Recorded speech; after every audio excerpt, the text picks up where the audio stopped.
Eh, Buenas noches, sean bienvenidos a un seminario más de genética médica y genómica del Instituto de Ciencias Médicas. Para el día de hoy traemos el seminario titulado Diagnóstico del subtipo molecular de la leucemia linfoblástica infantil, el cual será dictado por la doctora Minerva Mata Rocha. La doctora es química farmacéutica bióloga por la Facultad de Estudios Superiores de Cautitlán, Universidad Nacional Autónoma de México.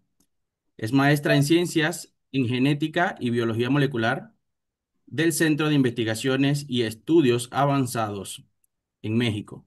También posee un doctorado en ciencias en genética y biología molecular por parte del Centro de Investigación y de Estudios Avanzados. La doctora es investigadora en ciencias médicas con experiencia en biología molecular y desarrollo de estudios genómicos.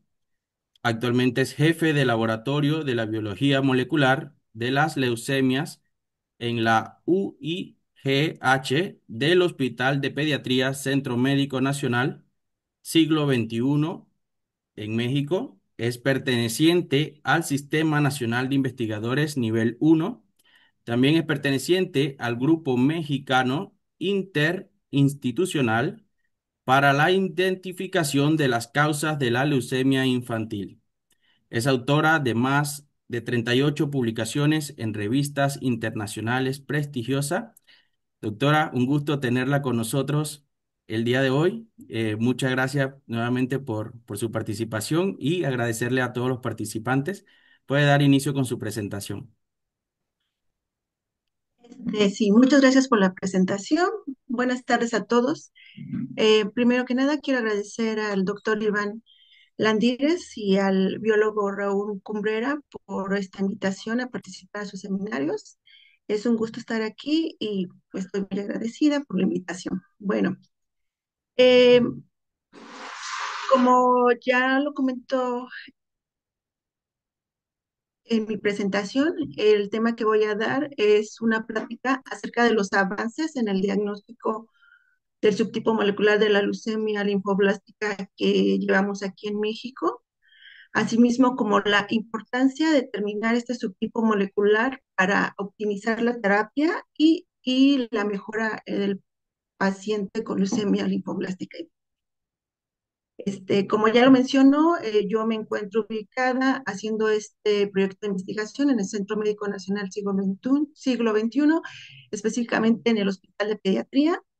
Y bueno, aquí dejo mi correo para algunas preguntas o sugerencias que tengan acerca del trabajo. También, como lo comentó el doctor,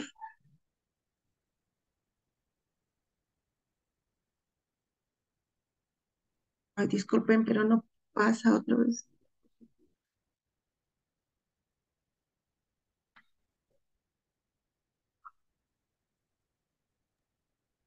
Doctora, ¿puede ir a la esquina inferior? Ah, Ah, ya, ya le pasó. sí, como que se Ok. había trabado, no sé. Sí, ya. Como le había comentado, también pertenezco al Grupo Mexicano para la Identificación de las Causas de la Leucemia Infantil. Este grupo fue establecido por el doctor Juan Manuel Mejía, un gran investigador que tenemos en el país, que ha realizado por muchos años la investigación de las leucemias agudas.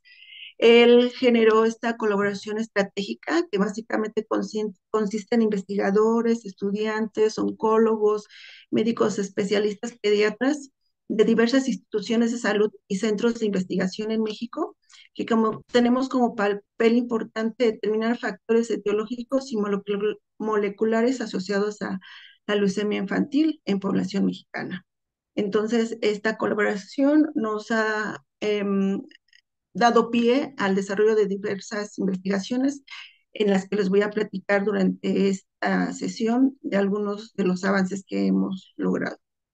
Específicamente, yo realizo estudios genómicos junto con mis estudiantes y otros investigadores de la genómica del paciente pediátrico para identificar marcadores predictivos y nuevos biomarcadores que puedan ayudar a predecir la respuesta al tratamiento y el pronóstico del paciente con leucemia linfoblástica infantil. Y ya lo explicaré más adelante. Bueno, quiero empezar dando un panorama de cómo está la leucemia linfoblástica aguda en nuestro país. Como según registros del cáncer en niños en México, la leucemia es la neoplasia que se presenta con mayor frecuencia en edad pediátrica. Tenemos que esta frecuencia abarca el 50% de todas las neoplasias. Además, según lo reportado, 85.2% de estas leucemias son leucemias de tipo linfoblástica aguda, por lo cual la plática y el estudio de momento solo está enfocada en este tipo de leucemia. También estudiamos la leucemia mieloide aguda, pero en este caso ya me invitarán a otra sesión y podemos platicar específicamente de otro tipo de leucemia. Posteriormente, los trabajos epidemiológicos que ha realizado el grupo ha determinado que la incidencia de la leucemia linfoblástica aguda es alta en nuestro país. En un estudio donde se recolectaron datos del 2010 al 2017, se encontró que esta es del 53.1 casos por millón, mientras en otros países esta incidencia es apenas del 30 al 40 casos por millón. Además de tener una alta incidencia, México es un país que presenta una baja supervivencia a 5 años en leucemia linfoblástica aguda pediátrica. En varios estudios, entre ellos un programa de vigilancia mundial desarrollado por Concord 3, donde colecta los datos de clínicos, información de diferente tipo de cáncer, entre ellos la leucemia linfoblástica aguda infantil de diferentes países.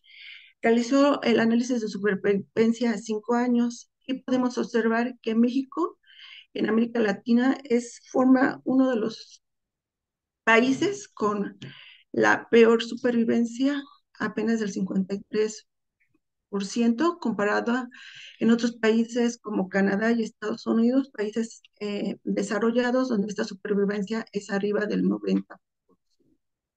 Entonces, esto va directamente relacionado con la alta mortalidad del paciente pediátrico con leucemia linfoblástica infantil. Adicionalmente, el investigador Juan Carlos Núñez, que forma parte de nuestro grupo, ha determinado que la mortalidad causada por leucemias agudas en niños menores de 15 años está ubicada en estados del sur del país, como son Chiapas, Colima, Tabasco. Estos estados tienen la mayor mortalidad por leucemia y son países que tienen como característica alta prevalencia de pobreza y carencia en servicios de salud. Adicionalmente, de los estudios que ha realizado el grupo, también tenemos estudios interesantes donde se han colectado cortes de pacientes que pertenecen a 8 hospitales públicos de la Ciudad de México. Estos hospitales están ubicados en la Ciudad de México, tienen una amplia infraestructura y personal especializado que permite dar el tratamiento y el diagnóstico de pacientes con leucemia. Se reporta que hasta el 76% de los niños que padecen esta enfermedad.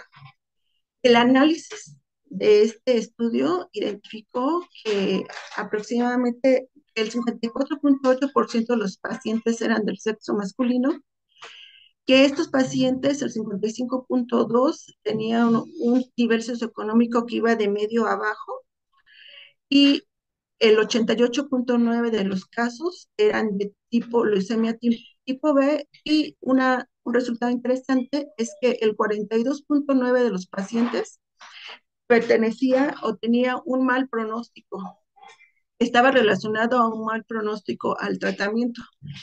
Interesantemente, encontramos que la mortalidad temprana, que es la mortalidad que se presenta durante el primer año en estos pacientes, era del 12.3%. Esta alta mortalidad temprana Eh, es muy alta en comparación a otros países en el Reino Unido o Alemania, donde apenas alcanza el 1%. Y las principales causas de mortalidad temprana que se presentaron en estos pacientes fue toxicidad aguda relacionada a la quimioterapia, recaídas por resistencia a la quimioterapia, así como falta de apego o abandono al tratamiento. Entonces, sumando todos estos estudios que hemos realizado, México, la leucemia en México no tiene un buen panorama, tiene una alta incidencia, el 53.1% de los casos, baja supervivencia y alta mortalidad, así como un número de pacientes, un gran número de, un gran porcentaje de pacientes relacionados a mal pronóstico, del 42.9. Por lo tanto, es importante en nuestro país mejorar la eficacia del sistema de salud para tener un mejor control de la leucemia linfoblástica aguda. ¿Cómo se logra esto? ¿Cómo lo podemos alcanzar? Eh, es muy importante para todo el paciente con leucemia linfoblástica tener un diagnóstico integral. Un diagnóstico que involucra una evaluación multidisciplinaria que requiere evaluar hallazgos clínicos, morfológicos, inmunofenotípicos y citogenéticos y moleculares para confirmar y caracterizar bien el subtipo molecular de la leucemia. Tener un buen personal médico, oncólogos especializados que hagan una correcta evaluación clínica.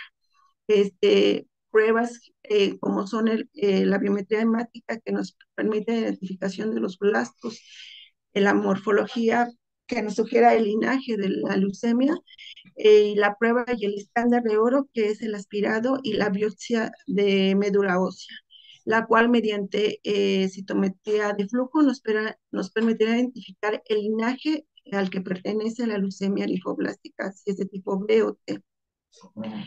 Estudios citogenéticos y moleculares como cariotipo, FISH, RTPS, que nos permite determinar alteraciones cromosómicas importantes, como son reordenamientos génicos o mutaciones somáticas en genes importantes. Eh, de, y análisis de líquidos de cefalorraquídeo para evaluar si los pacientes presentan infiltración leucémica al sistema nervioso central y poder determinar el tratamiento óptimo.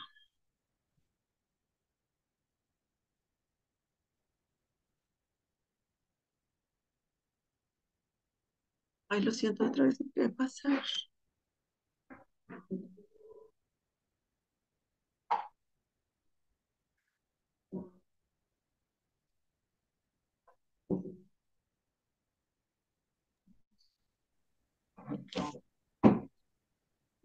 Doctora, perdón. ok.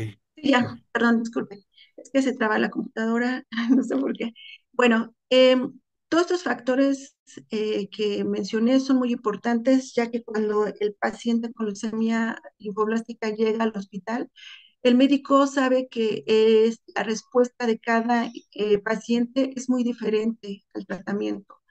Hay pacientes que responden muy bien al tratamiento y son considerados pacientes de riesgo estándar porque responden al tratamiento, tienen baja toxicidad y aparte alcanzan la remisión. Sin embargo, se han identificado pacientes que no responden al tratamiento y que tienen mayor probabilidad de recaer o morir, considerados como pacientes de alto riesgo.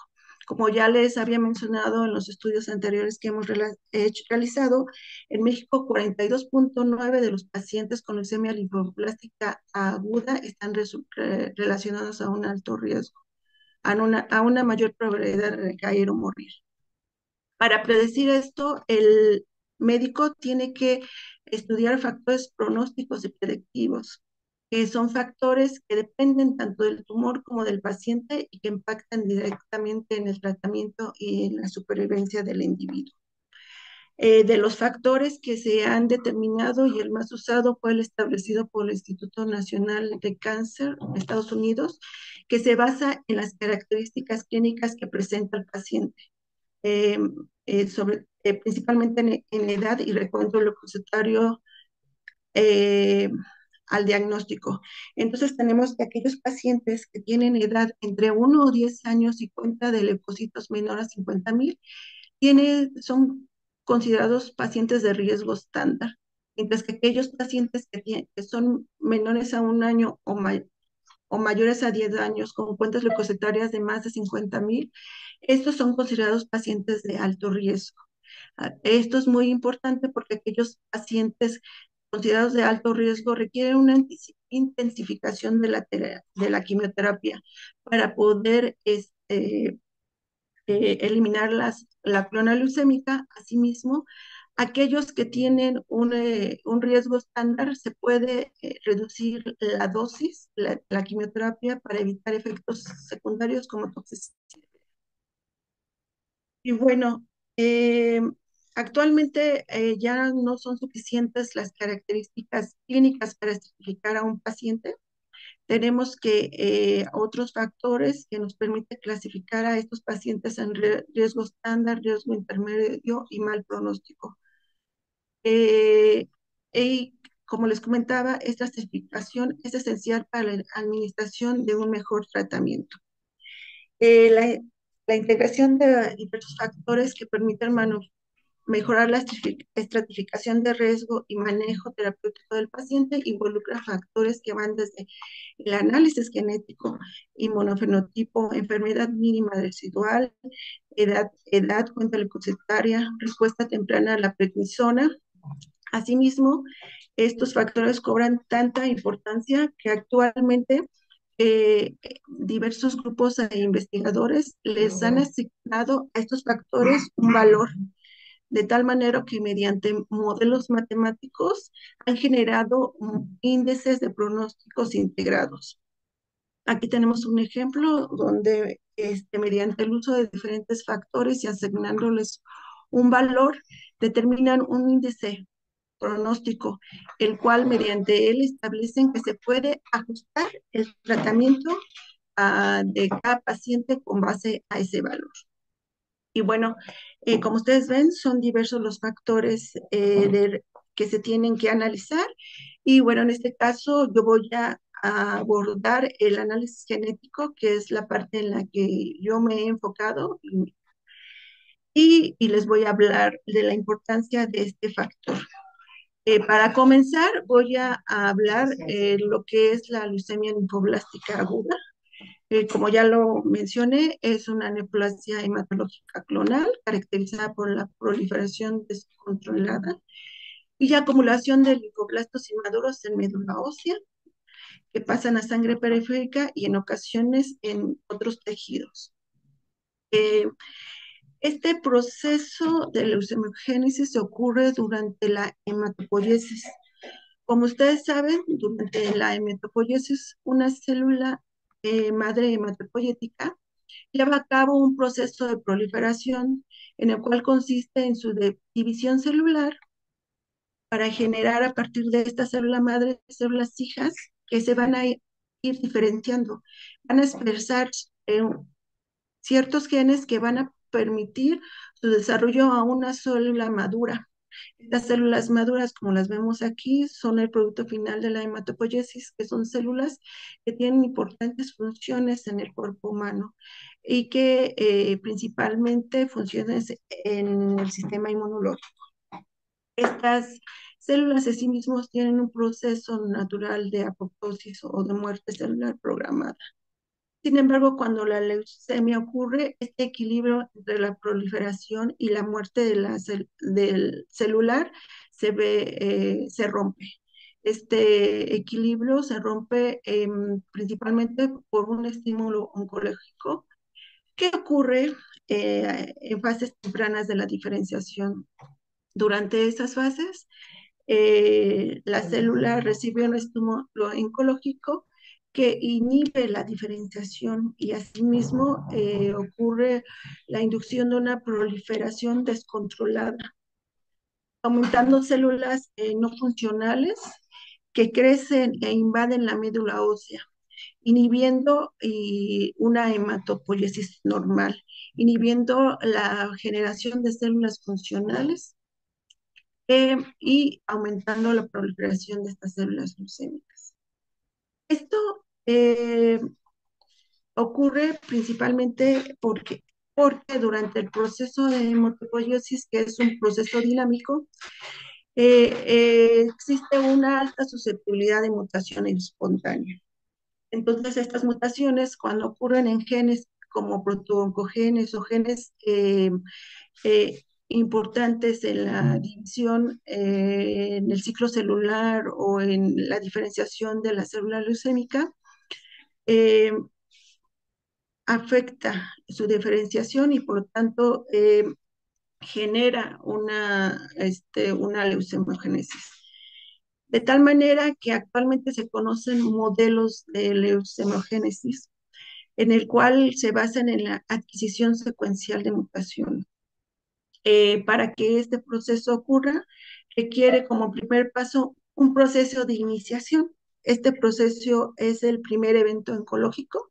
En el caso de la leucemia linfoblástica aguda, se ha reportado que este evento oncogénico ocurre en fases e incluso en fases en el desarrollo embrionario del feto. En estas fases de desarrollo puede ocurrir este evento oncológico. Se han reportado la presencia de translocaciones como son ETB61X1, TCF3, PCR ABL1, KMT2A, F1. Se ha identificado que estas alteraciones pueden ocurrir durante la fase embrionaria, creando individuos que tienen unas células que se encuentran, un pequeño número de células que se encuentran en estado preleucémico. Tiene células normales, pero este pequeño número de células presentes en este individuo. Sin embargo, estas células preleucémicas no son suficientes para el desarrollo de la leucemia. Eh, Requiere que ocurra una promoción, que es la generación de acumulación de mutaciones somáticas. Estas mutaciones somáticas ocurren en un ambiente genotóxico, como puede ser infecciones. En el caso de la leucemia linfoblástica aguda, se ha reportado que la infección con citomegalovirus puede estar relacionada al desarrollo de la leucemia. Este ambiente genotóxico genera mutaciones de genes importantes y la acumulación de estas mutaciones da el siguiente paso de progresión al desarrollo de las células leucémicas. Actualmente, gracias a las tecnologías, la alta tecnología, como es la tecnología de secuenciación masiva, se ha determinado y se ha caracterizado muy bien este tipo de mutaciones que ocurren con el fin de comprender la genética de la leucemia infantil. Entonces, actualmente todos estos estudios nos han permitido caracterizar que todas estas alteraciones génicas ayudan al establecimiento de la clona leucémica porque desregulan vías moleculares importantes para el funcionamiento de la célula. Desregulan vías de diferenciación y desarrollo linfoide, de reparación y reparación de DNA y estabilidad genómica, regulación de crecimiento celular, eh, vías que intervienen en la proliferación y supervivencia de la célula, afectando e inhibiendo genos supresores, activación de oncogenes, induce esta alteración al aumento de síntesis de factores y receptores de crecimiento como la interleucina 7 y el aumento en o eh, disminución de la expresión de factores de transcripción como son RAX, MIT, STAR, FL3, WIN y KZF, ETB6. Además de la caracterización que se ha hecho de estas alteraciones génicas y cómo influye en el establecimiento de la clona leucémica, Se ha establecido mediante estas características genéticas que actualmente existen más de 123 subtipos moleculares de la leucemia infantil. ¿Por qué es importante identificar estos subtipos moleculares? Porque estos subtipos explican el desarrollo de la leucemia infantil y el comportamiento tan heterogéneo que vemos de los pacientes que tienen leucemia linfoblástica infantil. Casi cada subtipo molecular posee su propio impulsor genético y por lo tanto va a presentar diferentes respuestas. La frecuencia de estos 23 subtipos moleculares también va relacionada a la edad. Aquí te presento una gráfica donde se muestran las diferentes frecuencias de los subtipos moleculares de acuerdo a la edad. En esta primera barra tenemos al paciente que presenta una edad de 1 a 10 años, considerado como de riesgo estándar, al paciente menor de 1 año y mayor de 10 a 15 años, considerado de alto riesgo, al paciente adulto joven y al paciente adulto.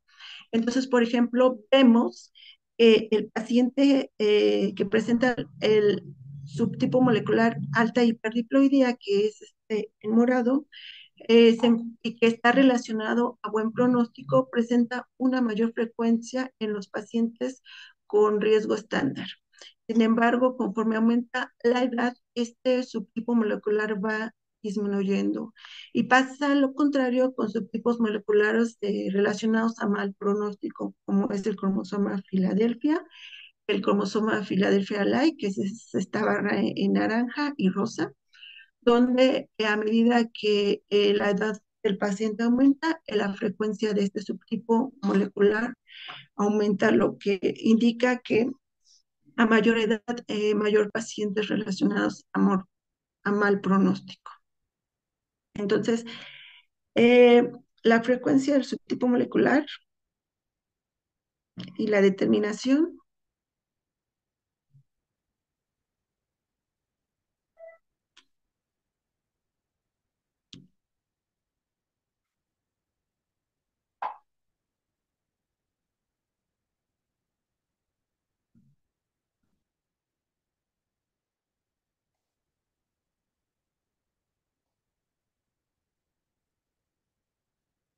Ay, se volvió a trabar. Aquí está ya. Entonces, como les comentaba, cada subtipo molecular, en base a los estudios que se han realizado, tienen un comportamiento ya determinado y más homogéneo, con un pronóstico establecido. Tenemos que los estudios han podido determinar subtipos de buen pronóstico, como son la hiperdiploidía, el subtipo de TBC-RUN X1, de pronóstico intermedio. Aquí tenemos el subtipo de TBC-RUN Light, PAC5, ZNF384, y subtipos relacionados a pobre pronóstico, como son BCR-ABL-LAC, diploidía, TCF3, entre otros. Es importante mencionar que debido al gran número de subtipos que se identifica constantemente, todavía falta identificar otros subtipos, el pronóstico de ellos, donde se requiere investigar un mayor número de pacientes que poseen estos subtipos nuevos y identificar cuál es el comportamiento para establecer el pronóstico. Entonces, por lo tanto, todos estos estudios nos ayudan a optimizar la clasificación del riesgo del paciente con leucemia, establecer inclusive tratamientos específicos.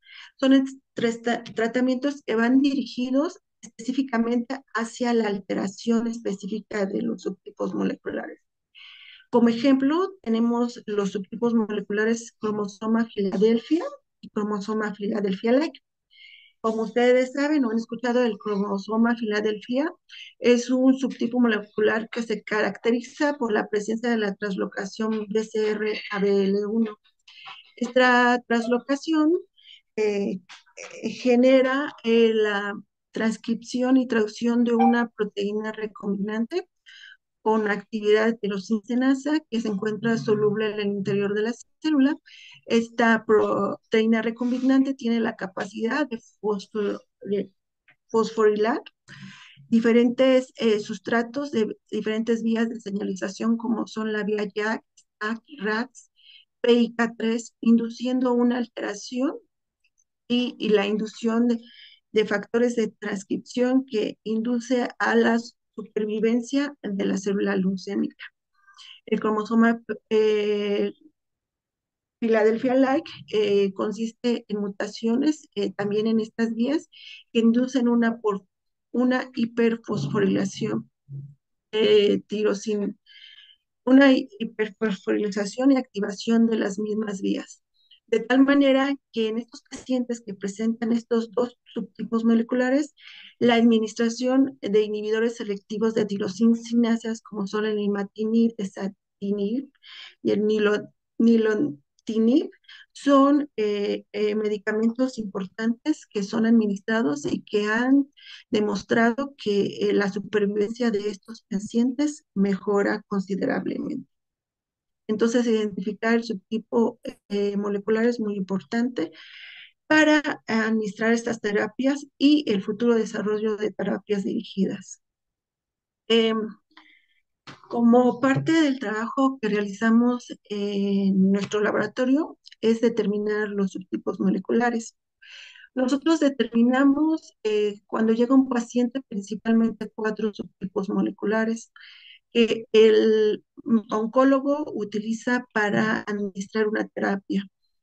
Probablemente pues ustedes ya conozcan alguno de ellos, como les había comentado, es el subtipo molecular BCR-ABL, el que está relacionado a mal pronóstico. Sin embargo, la administración de inhibidores de tirosinasa funcionan en su tratamiento y favorecen la supervivencia de este paciente.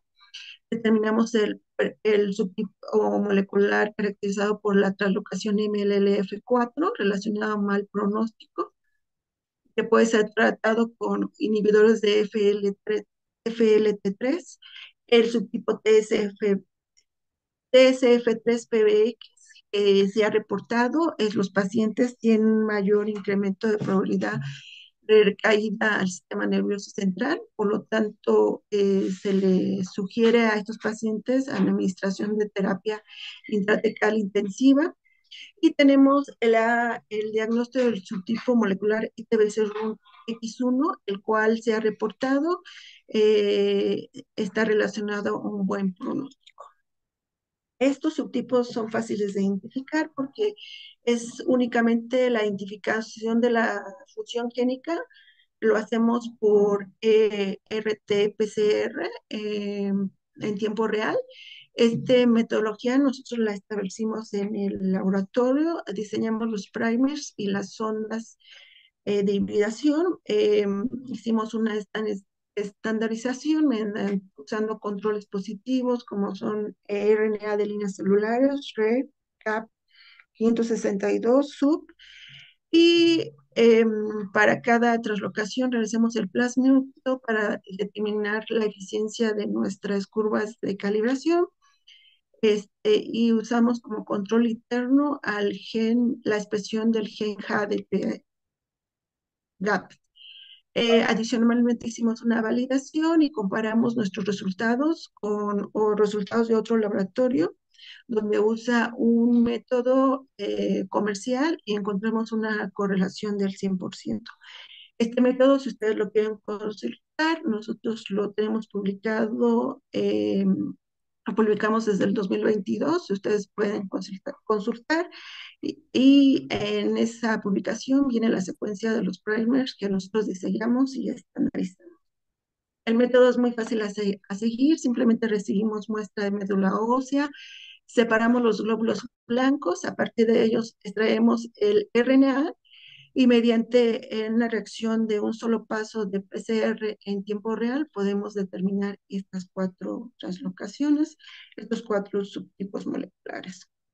Entonces, mediante esta metodología, nosotros establecimos la prevalencia de estas fusiones en pacientes, una corte de pacientes de la Ciudad de México del año 2019 al 2020 y encontramos esta incidencia, esta prevalencia. Encontramos un resultado importante, el subtipo molecular ETB6-RUNX1 relacionado a un buen pronóstico y que a nivel mundial está reportado como una prevalencia de hasta el 20 al 25% en nuestro país. En nuestra corte está solo en un 9% de los casos.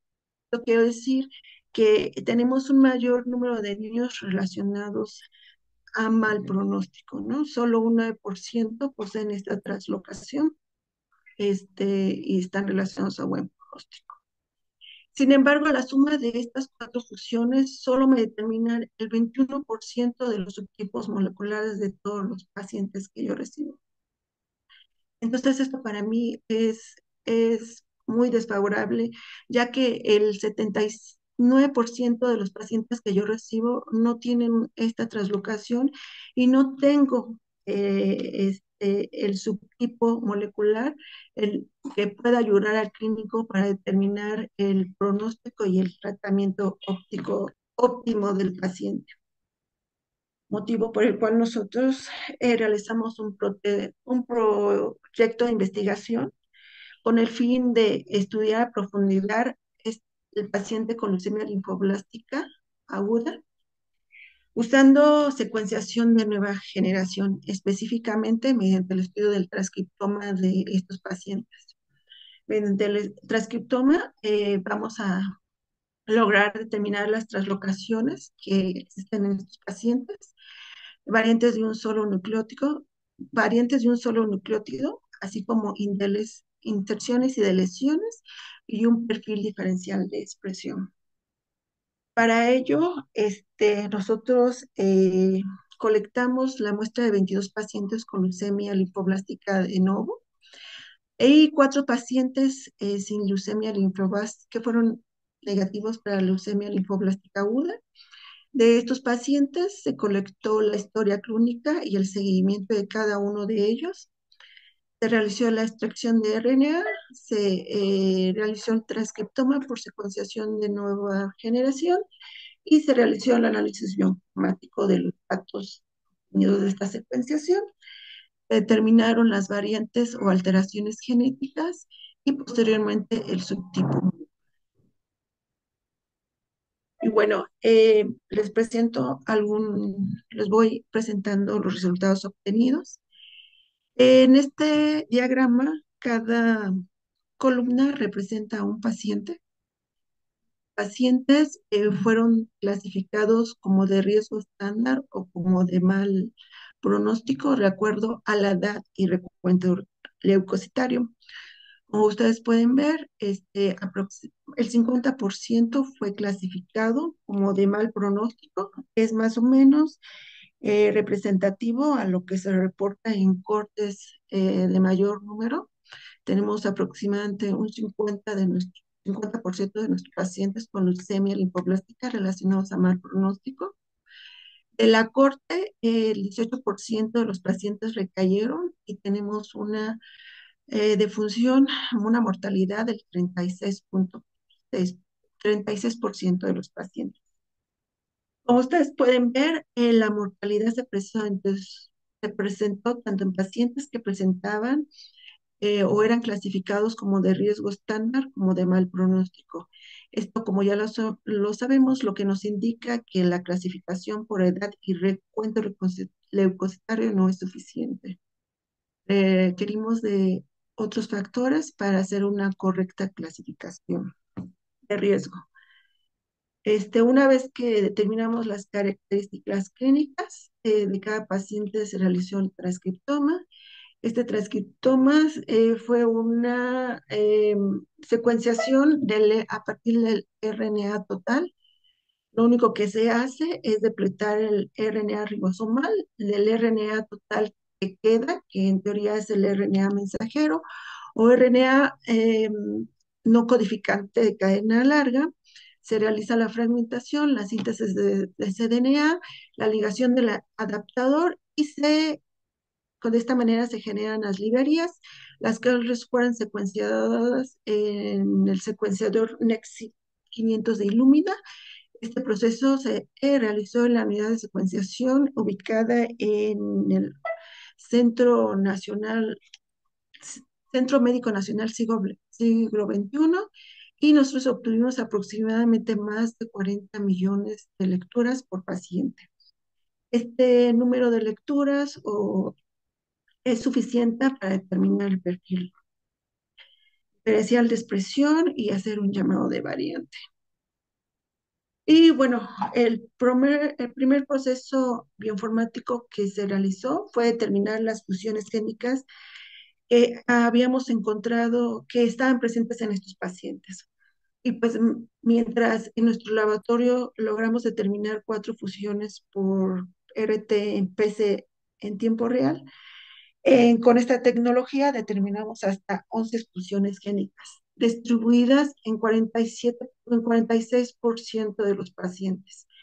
Como ustedes pueden ver, los pacientes considerados de riesgo estándar presentaron traslocaciones y es probable que diagnóstico de estas traslocaciones haya permitido determinar o hubiese permitido reclasificar a estos pacientes. Posteriormente, un análisis muy importante que nosotros encontramos fue la identificación de nuevas funciones, que son nuevas fusiones que están involucradas y que afectan importantes factores de transcripción, como son los factores IKZF1, ETB66 y CREP. Estos factores son importantes reguladores de la diferenciación de la célula linfoide. De tal manera que este hallazgo fue muy interesante. Estas nuevas fusiones no habían sido reportadas a nivel mundial. Nosotros buscamos en bases de datos, por lo cual no las encontramos y podemos decir que son fusiones características de la población mexicana con leucemia linfoblástica aguda. Sin embargo, quiero mencionar que, como ustedes saben, estos estudios genómicos implican un tratamiento de una gran cantidad de información genética, por lo cual estos hallazgos tienen que ser validados. Entonces, nosotros validamos estas funciones por PCR tiempo real y Sanger y corroboramos efectivamente la existencia de estas nuevas fusiones. Este es el resultado. Podemos ver el análisis de los resultados de Sanger, que también están publicados y que ustedes los pueden revisar. Al hacer el análisis de estas nuevas fusiones, identificamos que en el caso del gen IKZF1, la interrupción de este gen ocurría o la ruptura entre los exones 3, 4 y 5 del gen. De tal manera que al ocurrir la translocación, se perdía en la región NES que codifican correspondiente a los exones 4, 5, 6, 7, 8. Al analizar la proteína, podemos ver que estas regiones son importantes en la proteína, ya que son sitios de unión al DNA, sitios de dimerización para que el factor de transcripción cumpla su función normal. Por lo tanto, esta translocación interrumpe la función normal de este importante factor de transcripción. Adicional a esto, se han reportado que mutaciones y lesiones en el gen IKZF1 están relacionadas a recaídas. Otra translocación importante fue la translocación que involucraba la eh, interrupción del gen CREP. De nuevo, el sitio de ruptura ocurre entre el exón 1 y el exón 2, de tal manera que toda la región codificante del gen CREP se pierde. dejando, interrumpiendo la función normal de este importante factor de transcripción, lo cual también ha sido reportado que mutaciones en este gen está relacionado a resistencia a glucocorticoides y en 18.3% de los casos a recaídas. Y bueno, una vez que hicimos nosotros nuestro análisis de funciones génicas, también realizamos el perfil diferencial de expresión y bueno, como podemos ver, logramos identificar cuando hicimos estas primas genéticas que los pacientes sin leucemia linfoblástica, los pacientes considerados como controles normales, tenían un perfil diferencial que se separaba perfectamente de aquellos pacientes con leucemia linfoblástica aguda. Encontramos firmas genéticas y observamos interesantemente que había cierto grupo de pacientes que se lograba agrupar de acuerdo a un grupo de genes que se sobreexpresaba, que aquí yo subrayé en círculo, considerándole el grupo uno, 2, 3. Y la pregunta era en este momento determinar si esos pacientes eh, compartían un subtipo molecular. Para obtener esto y para el manejo de tanta información, se procedió a utilizar y hacer la predicción de subtipos moleculares mediante algoritmos de aprendizaje automático.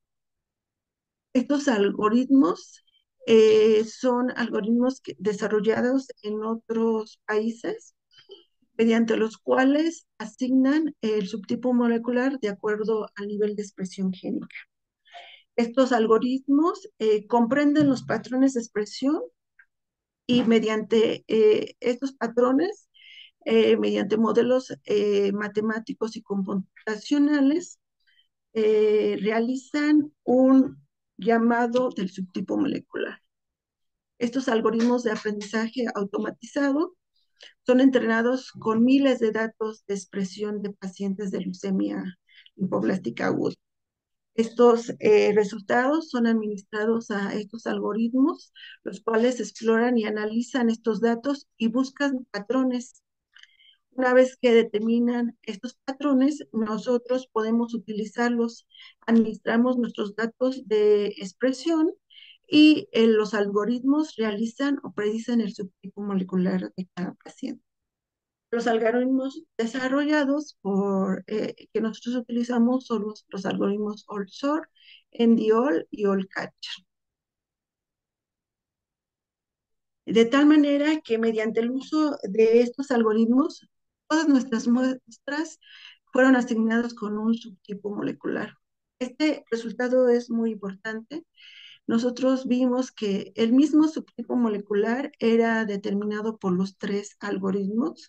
Los tres algoritmos coincidieron en determinar el subtipo molecular. Esto es algo que a mí me agrada mucho porque como yo les comento, de todos los pacientes que yo llevo, que llegan a mi laboratorio, solo del 21% tengo el subtipo molecular. Sin embargo, en esta corte yo pude determinar el subtipo molecular de todos los pacientes. Identifiqué subtipos relacionados a buen pronóstico como la hipertiroidía. Encontré interesantemente que el segundo subtipo molecular de mayor prevalencia en la corte fue el subtipo TUS4.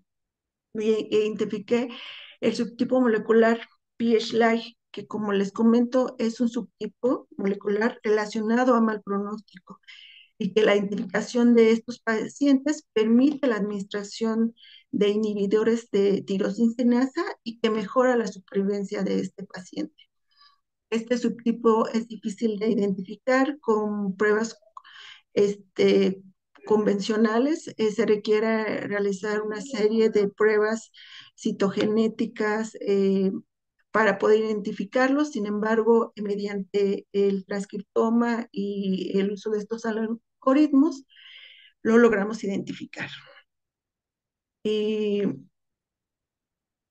bueno, corroboramos que el subtipo molecular que como yo habíamos visto correspondía al agrupamiento de las muestras por la expresión de genes específicos. En el caso de este grupo uno correspondió al subtipo molecular ITBC-RUNLIKE, al subtipo 2 de TCF3PBX y al subtipo molecular, el grupo 3 al subtipo molecular TUS4.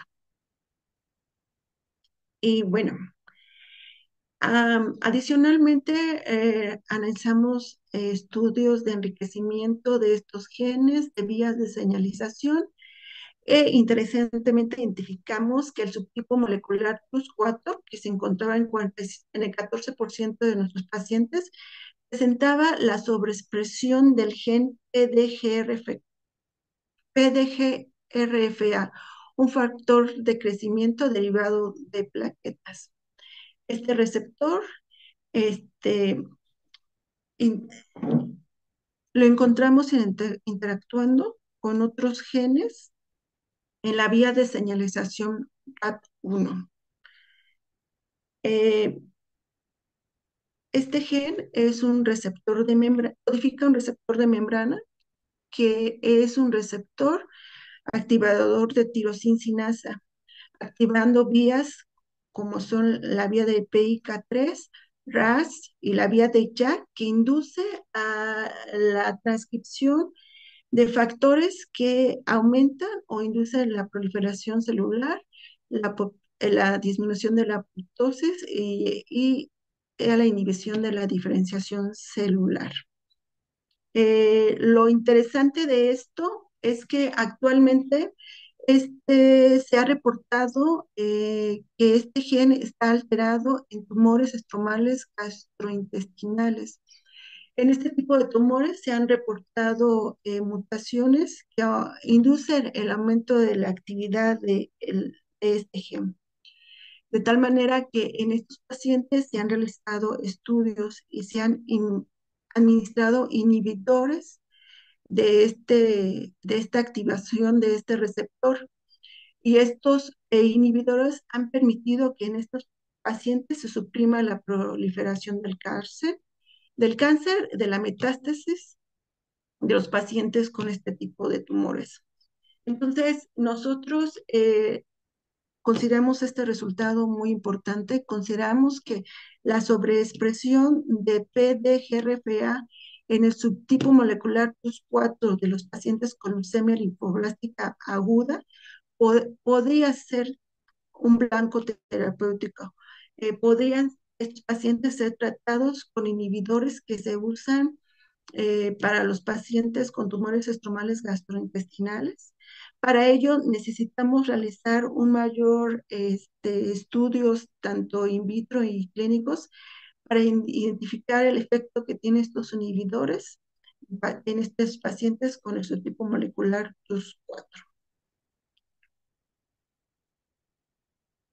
Bueno, como conclusiones y avances, tenemos que pues, los estudios genéticos realizados en biopsias de tejido tumoral o incluso en sangre periférica son muy importantes ya que permiten comprender las bases moleculares de la leucemia linfoblástica infantil, nos ayuda a medir la tasa de mutación e identificar mutaciones específicas que pueden ser blanco de terapias específicas.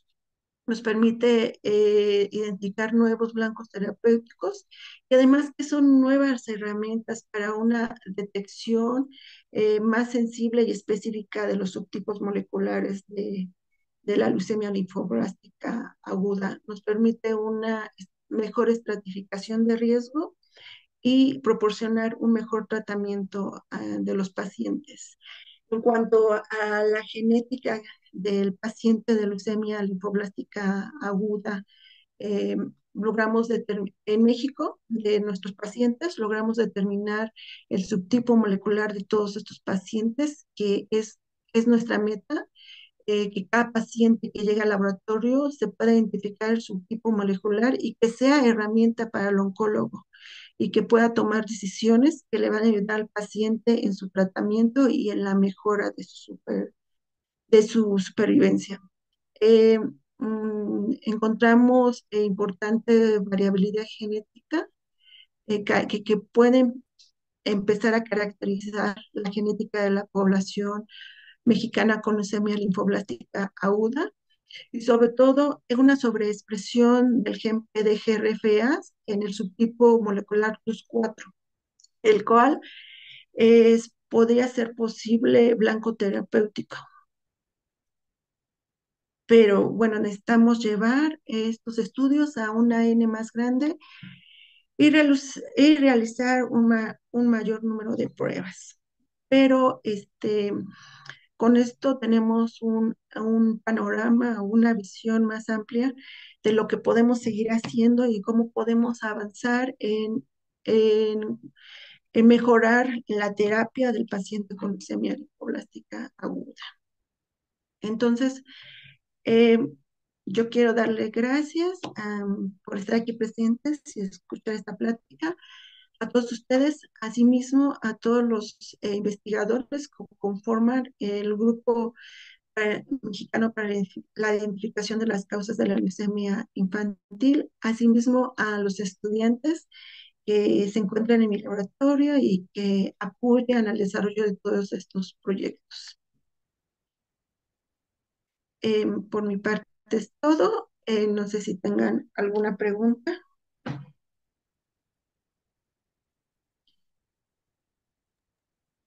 ¿Qué tal, doctora? Muchísimas gracias, Iván Landírez. Hola, doctor. Buenas tardes. Ante todo, felicitarla por el tremendo trabajo que han venido haciendo y me impresionó muchísimo lo del descubrimiento de nuevas dianas terapéuticas con respecto a los tumores GIS en los pacientes con leucemia. Doctora, dos preguntas. La primera está enfocada en usted cómo ve si podría ser interesante hacer un estudio donde uno pudiese buscar genes de predisposición genética al desarrollo de leucemia. Es decir, que la persona ya nazca con estos genes, con estos variantes germinales, justo como se hace, por ejemplo, para cáncer de seno o para cáncer de colon, donde hay variantes en diversos genes de predisposición, que puede ser hasta el 10 a 15% de la población, ¿no? Pero la pregunta estaría enfocada en que si podrían existir algún tipo de variantes que podrían investigarse a través de las nuevas tecnologías de NGS, sobre todo de genoma completo, por ejemplo, o también usando episignaturas, por ejemplo, marcadores epigenómicos en búsqueda de probables variantes genéticas que podrían estar como causa de predisposición germinal al desarrollo de leucemia linfoblástica o de leucemia en general. Esa sería la primera pregunta. Y la segunda pregunta que me parece relevante es si podrían existir marcas epigenéticas que puedan estar conduciendo el desarrollo de estas translocaciones. O sea que ya podamos, por ejemplo, tener marcadores epigenómicos que podrían determinar si el paciente en un futuro podría desarrollar estas translocaciones y desarrollar la leucemia. Y muchas gracias, doctora. Le agradecemos muchísimo por la presentación y por el gran trabajo que han venido haciendo. Sí, gracias, doctor. Esas son excelentes preguntas.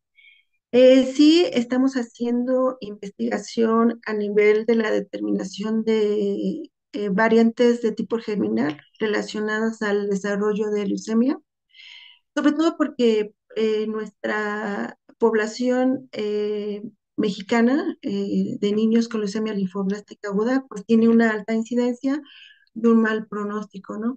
Entonces sí ha sido importante identificar estas variantes génicas. Sí tenemos algunos trabajos que ha hecho el grupo, donde se han identificado variantes germinales en genes como NUT15 relacionadas a la susceptibilidad del desarrollo de leucemia en México. Esto se ha hecho por PCR en tiempo real. No lo hemos realizado a nivel genómico, apenas en estudios de genoma completo. Apenas estamos realizando estudios de exoma completo y estamos en ese trabajo. Hemos identificado con estos estudios la asociación de algunos variantes relacionados a toxicidad presentes en el gen TIMS y en el gen SLCA1. Estas variantes, este trabajo está por publicarse en los siguientes meses, pero sí, sí se está haciendo. Definitivamente, como usted dice, es una parte importante esencial para realizar e identificar estos marcadores de susceptibilidad. En cuanto a estudios epigenéticos, hasta el momento no hemos realizado, pero como usted le menciona, los cambios epigenéticos pues son otra parte en la que tenemos que explorar, ¿no? No es solo una variante, sino todo la epigenómica, la que puede estar relacionada al desarrollo de la leucemia linfoblástica. Hasta ahorita no tenemos muchos estudios, pero sí, en un futuro se considerará para estudiar esta parte de la epigenética, epigenómica, que es muy importante.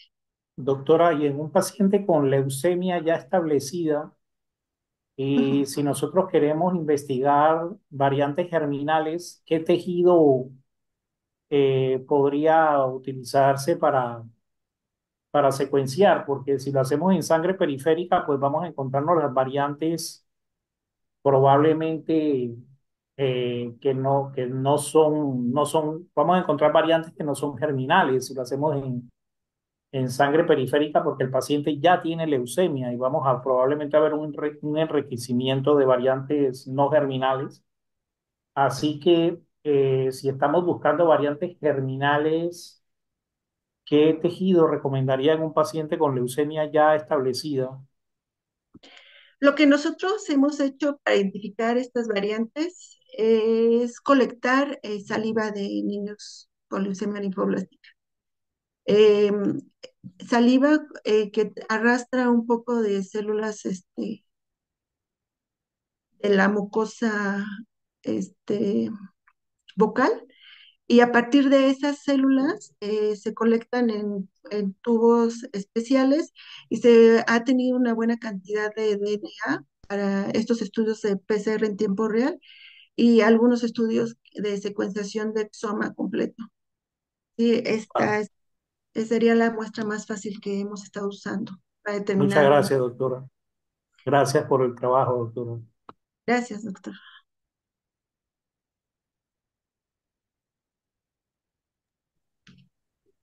Muchas gracias, doctora. Excelente presentación. Vamos a darle oportunidad a Edward Pérez, que tiene la mano levantada. Sí, Hola, buenas tardes, doctora. Muchas gracias en primera instancia por su excelente presentación.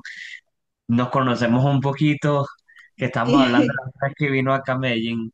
De su presentación me quedaron como algunas preguntas. Una es respecto a los criterios clínicos que tienen en cuenta para establecer el pronóstico de los pacientes.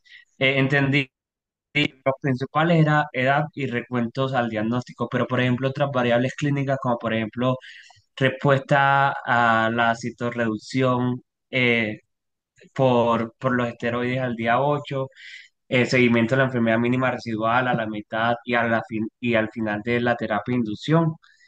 Esa sería la primera pregunta. Y la segunda con respecto a lo que ustedes hacen en el laboratorio en los subtipos que determinan por PCR en tiempo real. Por ejemplo, en los subtipos de BCR-ABL de Filadelfia, solo determinan un solo transcripto, por ejemplo, P190, que es el más común en el LA, pero por ejemplo, el 210 también lo determinan ahí.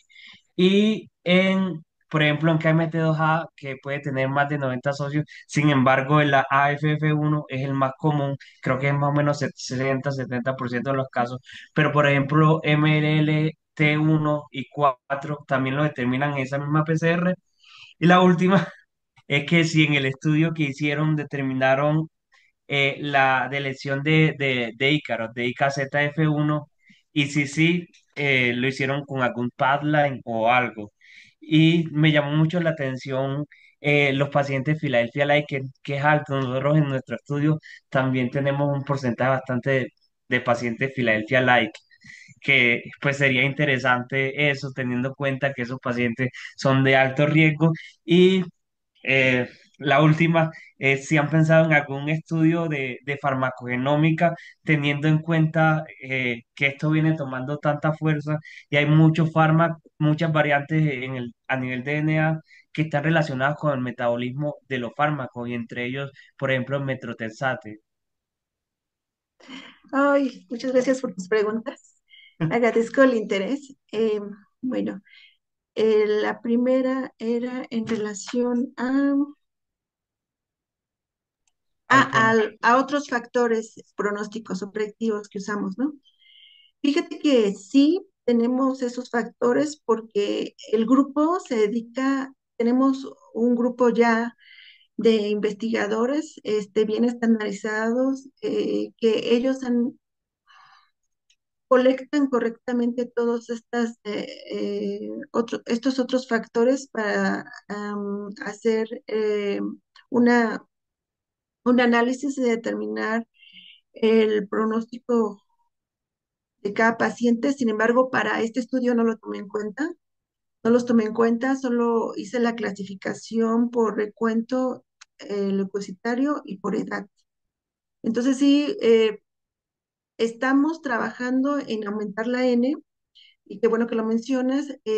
Podría yo incluir estas variantes, estos factores, perdón, adicionales para mejorar la estratificación de riesgo, ¿no?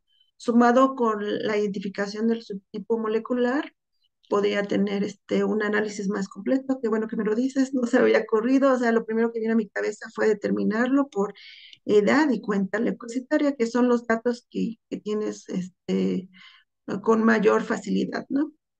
Gracias, lo voy a tomar en cuenta. En cuanto a la metodología que nosotros realizamos en el laboratorio, es el diseño. Efectivamente, determinamos el PCR P190 y P220. Entonces, ahí fue una estrategia donde, usando la misma sonda TACMA, pero diferente tipo de primers, podemos identificar en la misma reacción tanto a BCR menor como a BCR mayor, que como bien lo mencionas, la P190 está más presente en pacientes con leucemia linfoblástica aguda. Sin embargo, si llegamos a tener casos que son de leucemias que son bifenotípicas, ¿no? Donde de repente estamos buscando y encontramos el cromosoma Filadelfia mayor, el 220. Entonces informamos al médico y el médico predice que puede ser una bifenotípica, pero también está estandarizado porque nosotros también recibimos pacientes con leucemia mieloide aguda. Entonces también se determina esta translocación mayor, SRP220. No hicimos la identificación de las lesiones del factor de transcripción y KZF1. Sí que sé que existe un método bioinformático del manejo de los datos de transcriptoma para determinarlo, pero no lo hicimos. También es, bueno, una buena área de oportunidad que me mencionas, ahora que tengamos los nuevos datos de transcriptoma. Y bueno, en cuanto a PH-like, me comentabas, nosotros encontramos un 9% de los casos, lo cual, un 9% de porcentaje en los casos, lo cual es muy interesante. Sin embargo, aquí tenemos una restricción que nuestra N era muy pequeña, ¿no? De 22 pacientes. Entonces, pues, sin embargo, nosotros en nuestro laboratorio recibimos muchos niños, adolescentes, más o menos mayores de 15 años. Entonces, creo que el análisis que nosotros vamos a hacer, incluyendo estos niños adolescentes, donde la prevalencia de PS-like aumenta, es probable que nosotros identifiquemos o hasta un mayor porcentaje de pacientes con cromosoma, digo, con el subtipo molecular P, cromosoma Filadelfia-like. Y ya, por último, en cuanto a estudios de farmacogenética, sí estamos haciendo. Tenemos ya cohortes analizadas de pacientes con leucemia linfoblástica que presentaron toxicidad, que se fueron comparados con la genética de aquellos pacientes que presentaron toxicidad severa. O sea, el tratamiento por sí en el paciente con leucemia linfoblástica aguda es un tratamiento muy agresivo, entonces causa toxicidad. Sin embargo, algunos pacientes desarrollan una toxicidad más severa. Entonces, ahorita nosotros estamos estudiando todo el exoma de esos pacientes y estamos comparando la genética para identificar aquellas variantes que determinan la susceptibilidad de desarrollar mayor toxicidad severa y que por lo tanto requieren una disminución de la dosis o un cambio de tratamiento, ¿no? Para el éxito de la enfermedad.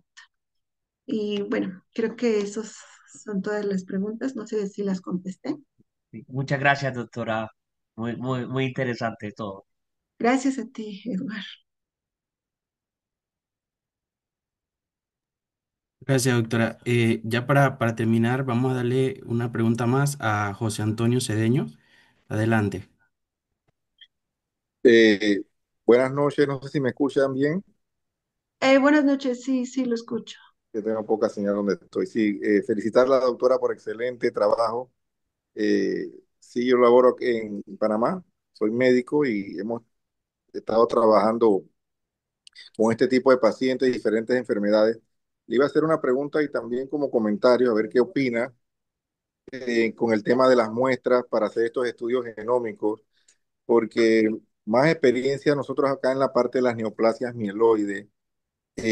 Nosotros estamos haciendo estudios en sangre periférica, tomando muestras de sangre para hacer extracciones de ADN y ver las funciones con el RNA. Tomamos dos muestras al paciente. Una para las fusiones y el otro para ver las mutaciones puntuales. Ahí lo que estamos viendo es que ahí captamos las mutaciones somáticas, los cambios de translocaciones somáticas y nos guiamos con el BAF para ver la parte de las germinales, con la fracción de la variante. Creo que el doctor Landire como que preguntó algo también. Nosotros allí captamos pacientes con mutaciones germinales con la fracción de la variante, porque se comportan con BAF de variantes germinales alrededor del 50%, y las variantes somáticas en sangre nos están alrededor del 5%, pero no sé, según su experiencia también, si se recomienda mejor utilizar en la médula o fácil a veces hacerlo en sangre. Mm, la ventaja eh, de este tipo de estudios genómicos, como usted lo menciona, es que, bueno, en primera, es que no necesitamos tener una gran cantidad de muestra. Eh, mm, Esto lo digo porque existen, bueno, pacientes neonatos que desafortunadamente, pues, nacen con la enfermedad o niños muy pequeños, ¿no? De 1 o 2 años. Entonces, creo que a usted le ha pasado y me ha pasado a mí que, que, que nos llevan una muy baja cantidad de médula ósea o de sangre periférica pero con tan solo hacer la extracción y tener un microgramo de RNA es suficiente para hacer el transcriptoma. En cuanto si yo quiero diferenciar entre células germinales o somáticas, lo ideal es usar sangre periférica. Lo que nosotros usamos es sangre periférica de día 28. En teoría, al día 28 se eliminó un gran número de células blastos leucémicos y por lo tanto tenemos mayor probabilidad de detectar células digo, variantes de tipo germinal. Eso fue lo que hicimos nosotros, adicional al uso de PyLam específicos que te ayudan a diferenciar entre la variante de tipo germinal o somática. Entonces,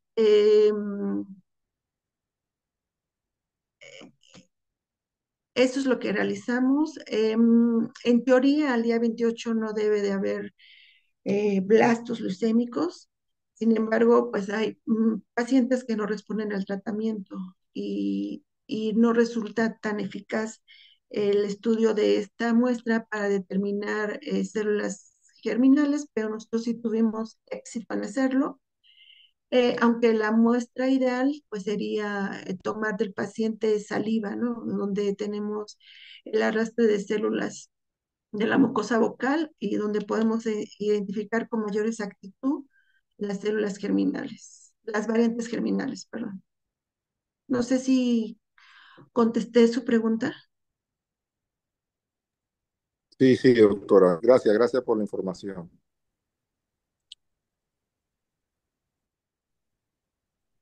Sí, Ok, gracias.